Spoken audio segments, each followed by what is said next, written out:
आज के इस व्लॉग में आप लोगों के साथ शेयर करूंगी फ़्रोज़न पराठा बनाने की रेसिपी। तो किस तरह से हम बना के इनको पूरे महीने के लिए स्टोर कर सकते हैं, कंप्लीट डिटेल आप लोगों के साथ शेयर करूंगी इस व्लॉग में। इसके अलावा जी, जैसा कि आप लोगों को पता है कि बच्चे स्कूल जाते हैं सुबह में, तो जो स्कूल गोइंग बच्चे होते हैं उनके लिए भी आप ये बना के इसको फ्रीज़ करके रख लें। और फिर यह है कि टाइम शॉर्ट अगर होता है तो उसमें भी ये काफ़ी ज़्यादा हेल्प मिल जाती है कि बने होते हैं तो बस फ्राई करने होते हैं। तो यहाँ पे देखिए मैंने पेड़े बना लिए हैं, इसको फ्रीज़ कैसे करना है वो भी आप लोगों के साथ मेथड शेयर करूँगी।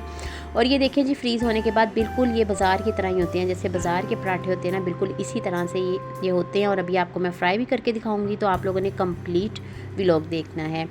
तो चलें जी, व्लॉग स्टार्ट करते हैं। अस्सलाम वालेकुम एवरीवन, क्या हाल हैं? आई होप आप सब लोग बिल्कुल ठीक ठाक होंगे। तो जी, यहाँ पे था सुबह का टाइम और अभी बच्चों के लिए ना मैं बना रही थी ब्रेकफास्ट।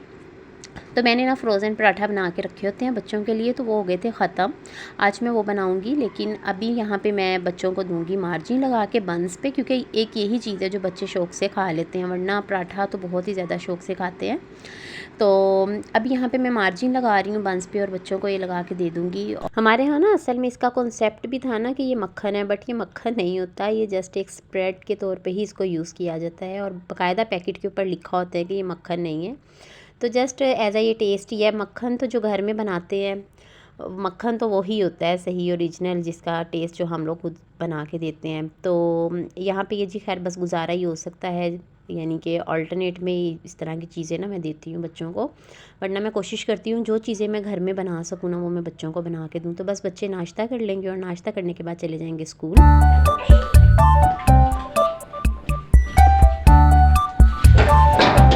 तो जैसे बच्चे स्कूल गए तो मैंने जल्दी से बना लिया अपने लिए नाश्ता, और मैं भी आज नाश्ते में लूँगी जी बन। और मैंने क्योंकि नान खताई बनाई थी ना, तो उसकी सफ़ेदी बची हुई थी अंडे की ना, एग वाइट बचा हुआ था, तो मैंने उसी को फ्राई करके बन पे थोड़ी सी केचप लगाई और उसके बाद मैंने ना ये इस पर रख लिया। और साथ में मैंने बना ली थी अपने लिए चाय। आज सोचा कि थोड़ा सा हल्का फुल्का ही नाश्ता करती हूँ, क्योंकि मानो भी उठ गई थी और इतना टाइम नहीं था कि फिर मैं ना पराठा बनाती, वरना मानो सो रही होती है तो फिर काफ़ी आसानी हो जाती है। तो नाश्ता करने के बाद मैंने जल्दी से की क्लीनिंग, और अभी यहाँ पे मैंने गाजरें और चुकंदर काट के रख दी थी, क्योंकि इसका बनाना था जूस। तो हस्बैंड ने बोला कि चलो लाओ ये मैं ही बना देता हूँ। तो यहाँ पे बैठ के भी हस्बैंड बना रहे थे जूस, उसमें मैंने कहा चलें थोड़े से ऑरेंजेस भी डाल लें, ज़रा टेस्ट अच्छा हो जाता है। तो बस ये जूस पियेंगे, उसके बाद फिर मैं अपने काम करने लग जूँगी। और हस्बैंड फिर चले गए थे। और यहाँ पे जी मैंने फिर गाजरों को कद्दूकश कर लिया था, क्योंकि मुझे बनाना था गाजर का हलवा भी और गजरेला भी बनाना था, तो दोनों चीज़ें ना मैंने आज बनानी थी। तो यहाँ पे मैंने ना जो गाजरें थी उनको रख दिया था एक पतीले में, और इसमें मैंने दूध डाल दिया था, क्योंकि मैं दूध में बनाती हूँ। दूसरी साइड पे मैंने दूध बॉईल होने के लिए रख दिया था गजरेले के लिए। तो यहाँ पे जी अभी ये काम चल रहा है। और फिर था जी दोपहर का टाइम, तो हस्बैंड क्योंकि सुबह में खाना नहीं खा के गए थे, लंच उन्होंने नहीं किया था, तो फिर मैंने ना उनको बोला था कि आज मैं मोमोज़ बनाऊंगी। उन्होंने बोला चले आप मुझे मोमोज़ भेज देना। और मैंने केक बेक किया था, सिंपल टी केक ना, तो उसका एक छोटा सा पीस लेके इस पर मैंने ना स्ट्रॉबेरी फ्लेवर में क्रीम लगा दी थी। ऊपर मैंने थोड़ी सी चॉकलेट को ना कद्दूकश करके ग्रेट करके वो मैंने ऊपर ना स्प्रिंकल कर दिया था चॉकलेट को। और यहाँ पे जी गरम गरम मोमोज़ हैं, जो कि मैं पैकिंग करी हूँ हस्बैंड के लिए। तो केक ना ज़्यादा शौक से नहीं हस्बैंड खाते, लेकिन एक छोटा सा पीस बस मैंने उनको रख दिया था कि चले वो टेस्ट कर लेंगे। बच्चों के लिए ना मैं बनाती रहती हूँ इस तरह से ना कुछ बच्चों को बना के दे देती हूँ। तो ये डिस्पोजेबल ना मेरे पास बॉक्स पड़े हुए थे, तो इसी में ही बस मैंने डाल दिया था। और मोमोज़ भी मैंने बस 5 ही मैंने भेजे थे, कि पता नहीं हस्बैंड को पसंद आए या ना आए, क्योंकि आज मैंने फ़र्स्ट टाइम मोमोज़ बनाए थे। और फर्स्ट टाइम में ही इतने टेस्टी बने थे ना मोमोज़ के, बच्चों ने बहुत ही ज़्यादा शौक़ से खाए थे। तो बस अभी यहाँ पे पैकिंग कर रही हूँ। इसकी चटनी मैंने नहीं बनाई, क्योंकि इतने लंबे झंझट में मैंने सोचा कि पढ़ने की ज़रूरत नहीं है, तो क्योंकि मैंने मोमोज़ बनाए थे बच्चों के लिए, तो फिर मैंने ये सोचा कि इनको मैं केचप के साथ ही दूंगी, चिली गार्लिक सॉस के साथ, क्योंकि इसकी जो चटनी है वो टमाटर और मिर्चों से ही बनती है। तो चिली गार्लिक सॉस जो है वो भी, उसमें भी यही चीज़ होती है, तो सिमिलर चीज़ें थी। तो इसलिए फिर मैंने यहाँ पे पाउच, हस्बैंड को तो पाउच दे दिया था, तो ये पैक करके मैंने उनको भिजवा दिया था। और यहाँ पे भी ना मैं और इशाल हम लोग ट्राई कर रहे थे, तो बच्चों ने खैर बहुत ही ज़्यादा इंजॉय किया, बहुत ही ज़्यादा शौक से खाए। तो आज मैंने फ़र्स्ट टाइम बनाए थे, इसलिए मैंने आप लोगों के साथ में इसकी रेसिपी शेयर नहीं की, क्योंकि पता नहीं सही बनते कि ना बनते। और मैंने वेजिटेबल्स में बनाए थे, और इंशाल्लाह नेक्स्ट टाइम जब मैं बनाऊंगी तो फिर आप लोगों के साथ इसकी रेसिपी ज़रूर शेयर करूंगी। बहुत ही यानी कि आप मैं कहती हूँ कि बहुत हेल्दी है एक तरह से। हम फ्राइंग चीज़ें, फ्राइज़ वगैरह बच्चों को देते हैं, तो उसके निस्बत अगर हम मोमोज़ बना दें स्टीम करके तो बहुत ही ज़्यादा फ़ायदेमंद है। तो चलें जी, अभी यहाँ पे मैं बनाने लगी थी पराठे। पराठे बनाने के लिए ना मैंने मैदा ले लिया था 1 किलो, और यहाँ पे 2 चम्मच मैंने सूजी ले ली थी, 1 चम्मच मैंने लिया है चीनी का, और यहाँ पे जी 1 अंडा मैंने लिया है, और यहाँ पे मैंने लिया है दूध। तो चलें जी, पराठे बनाना स्टार्ट करते हैं। तो सबसे पहले मैं सूजी को डाल दूँगी जी मैदे में, और इसको रख दूँगी मैं साइड पे। अच्छा, दूध जो है ना वो मैंने थोड़ा सा हल्का सा बिल्कुल नीम गर्म सा मैंने लिया है, ज़्यादा गर्म नहीं लिया, बस ताकि इसमें चीनी अच्छे से डिज़ोल्व हो जाए। अगर हम चीनी डायरेक्ट इसमें डाल देंगे ना मैदे में, तो उससे क्या होगा कि उसके छोटे छोटे से दाने आएंगे, क्योंकि चीनी थोड़ा सा टाइम लेती है मेल्ट होने में। तो इसलिए दूध में डाल के इसको अच्छे से मिक्स कर लेंगे, और फिर दूध तो वैसे मीठा हो जाएगा तो उसी से ही आटा गूँधेंगे। बहुत ही सॉफ्ट बनते हैं पराठे और बहुत ही टेस्टी लगते हैं बच्चों को ना। तो इसमें अभी मैंने थोड़ा सा नमक डाल दिया, 1/4 चम्मच नमक का डाल दिया, 1 अंडा इसके अंदर मैंने डाल दिया था।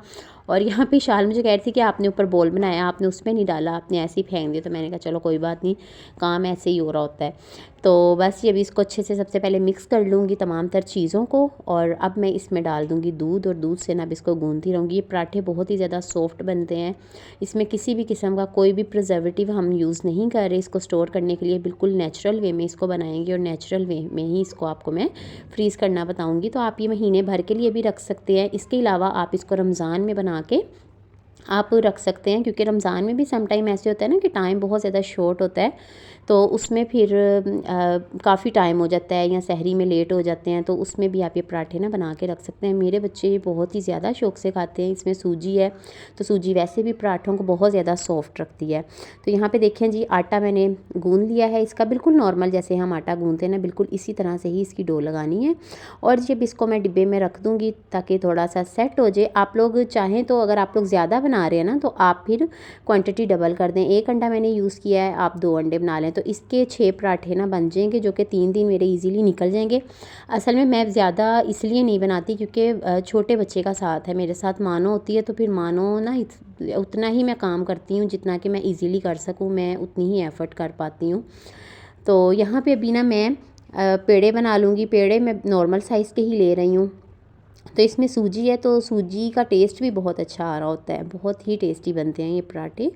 और बच्चों को आप ज़रूर बना के दें। बाहर से हम लेते हैं तो वो एक्सपेंसिव भी इतने होते हैं, दूसरे पता नहीं उसमें कौन कौन से उन्होंने प्रिजर्वेटिव यूज़ किए होते हैं उसको स्टोर करने के लिए, ताकि लॉन्ग टर्म के लिए वो यूज़ कर सकें। तो चलें, जो थोड़े रिच लोग हैं उनको तो खैर नहीं कोई मसला होता, लेकिन मिडिल क्लास जो मॉम्स हैं ना, उनके लिए तो काफ़ी ज़्यादा हेल्पफुल है। और वो तो इस तरह की चीज़ें ढूंढती हैं कि हम जितना हो सके घर में अपने बच्चों को ना बना के दे सके। तो मुझे ऐसे लगता है कि मिडिल क्लास जो मॉम्स होती है ना, वो ज़रा थोड़ी ज़्यादा एफ़र्ट भी कर लेती हैं एज़ कम्पेयर टू द जो अपर क्लास होती हैं, क्योंकि उनके पास हेल्प भी होती है, एक तो सर्वेंट की, और दूसरा उनके पास जो फाइनेंशियली उनको काफ़ी ज़्यादा जो है ना वो हो जाता है, सपोर्ट हो जाती है। तो हम लोग जो मिडिल क्लास मॉम्स हैं ना, हम लोगों को ये होता है कि नहीं, हम लोग बच्चों को हेल्दी भी दें, और बिल्कुल हम लोग दुनिया के साथ लेके चलें बच्चों को। उसके लिए चाहे हमें खुद थोड़ी सी मेहनत करनी पड़े ना, तो हम उस चीज़ पे कॉम्प्रोमाइज़ कर लेते हैं, अपने ऊपर कॉम्प्रोमाइज़ कर लेते हैं। लेकिन जहाँ बच्चों की बात आती है ना, वहाँ पे हमारी यही कोशिश होती है कि नहीं, हम जितना हो सके अपने बच्चों को घर में ही बना के दें। यहाँ पे मैंने बेल लिया है जी पराठा, और इसके ऊपर अभी मैं ना ब्रश कर दूँगी। मैंने यहाँ पे देसी घी यूज़ किया है।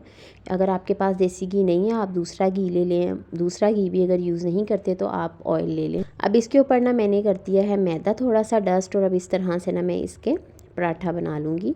और ये इस तरह से इसको थोड़ा सा मैं उठा रही हूँ ऊपर को आटे को, और उसके ऊपर फिर मैं लेयर दे रही हूँ, लेयरिंग कर रही हूँ इसकी। इससे क्या होगा कि बहुत ही अच्छे से पराठे में ना लेयर्स आएंगी। और आपको पता है बच्चे बहुत ज़्यादा शौक़ से खाते हैं जब लेयर वाला पराठा होता है, और क्रिस्पी भी बहुत ज़्यादा बनता है। तो यहाँ पे देखें जी, इस तरह से मैंने इसको रोल किया। रोल करने के बाद जो इसका एंड वाला जो कोना था उसको मैंने नीचे की तरफ फोल्ड कर दिया, और इसी तरह से मैं तमाम तरह ना पेड़े बना लूँगी। तो मैंने ना यहाँ पे मैं 3 दिन के लिए बना रही हूँ। आप चाहें आप इसको 15 दिन के लिए भी आप बना के स्टोर कर सकते हैं, क्योंकि माशाल्लाह से 2 बच्चे हैं। और फिर सम टाइम ऐसे होता है कि मुझे दोपहर में भी इनको कभी कभी फ्राई करके देना पड़ जाता है, तो वो फिर मैं अपने हिसाब से मैनेज कर लेती हूँ। लेकिन अगर आप लोग बनाना चाहते हैं तो आप डबल ट्रिपल क्वांटिटी में भी आप बना के सेम इसी मेथड से आप लोग इसको फ्रीज़ कर सकते हैं। तो यहाँ पे देखें जी मैंने पेड़े तमाम तर बना लिए थे। अब अगेन मेहनत थोड़ी सी करनी पड़ेगी और अब ना बेलना है पेड़ों को, लेकिन उससे पहले क्योंकि हमें जिस चीज़ में इनको स्टोर करना है हम वो तैयार करके रख लेंगे। तो यहाँ पे मैंने ना ये ले लिए थे इजीली ना, ये आपको किसी भी शॉप से मिल जाएंगे। ये शॉपर बैग है, यानी कि जिनमें दूध वगैरह भी आता है ना, दूध वाली दुकान से भी ये इजीली मिल जाएंगे। तो ये 2 किलो वाली मैंने ली थी। इसको नीचे वाली साइड से मैंने काटा और अब इसको मैं ना इसकी पार्टीशन कर लूँगी, यानी कि 2 पीस ना इसके मैं काट लूँगी। तो इसी में ही स्टोर करेंगे। ग्रीसिंग करने की भी ज़रूरत नहीं पड़ेगी, कुछ भी करने की ज़रूरत नहीं पड़ेगी, बस इजीली ये देखें इसी साइज़ में ना ये आ रहे हैं। तो नीचे मैंने प्लेट पे रखा, पहले एक जो लेयर काटी थी मैंने शॉपर बैग की उसके ऊपर पराठा रखा, फिर मैंने इसके ऊपर दोबारा से उसकी लेयर रखी शॉपर की और इस तरह से बस मैं इसके ऊपर पराठे बना बना के रखती रहूँगी। तो देखें आपको ना बटर पेपर की ज़रूरत है, ना आपको एलुमिनियम फॉइल की ज़रूरत है, ना आपको क्लिंग रैप की ज़रूरत है। आप इन्हीं में ही इनको रैप करके रख सकते हैं जो कि शॉपर बैग होते हैं। तो यहाँ पे देखिए मैंने तमाम तर बेल लिए थे। अभी नेक्स्ट डे था तो फिर मैं आप लोगों को भी एक फ्राई करके भी दिखाऊंगी। तो ये नेक्स्ट डे मॉर्निंग का क्लिप है जो कि मैंने इसके साथ अटैच किया ताकि मैं आप लोगों को दिखा सकूँ। ये देखें जी, एक मैंने फ्राई करने के लिए रखा हुआ है और कितने ईजीली ये रिमूव हो रहे हैं और बिल्कुल ये ऐसे ही बने हैं जैसे बाज़ार के होते हैं, फ्रीज़ इसी तरह से ये हुए हैं। तो ज़िंदगी को आसान बनाना पड़ता है, थोड़ी सी एफ़र्ट करनी पड़ती है तो ही ज़िंदगी आसान होती है। और बच्चे जब अपनी माँ को इस तरह से एफ़र्ट करते हुए देखते हैं तो फिर बच्चे बहुत ज़्यादा खुश होते हैं। तो बस मेरा आज का व्लॉग यहीं तक था। आई होप आप लोगों को आज का व्लॉग अच्छा लगा होगा। व्लॉग अच्छा लगा हो तो लाइक कर दीजिएगा, चैनल पे न्यू है तो चैनल को सब्सक्राइब कर दीजिएगा। इंशाल्लाह मिलूँगी नेक्स्ट व्लॉग में। अल्लाह हाफिज़।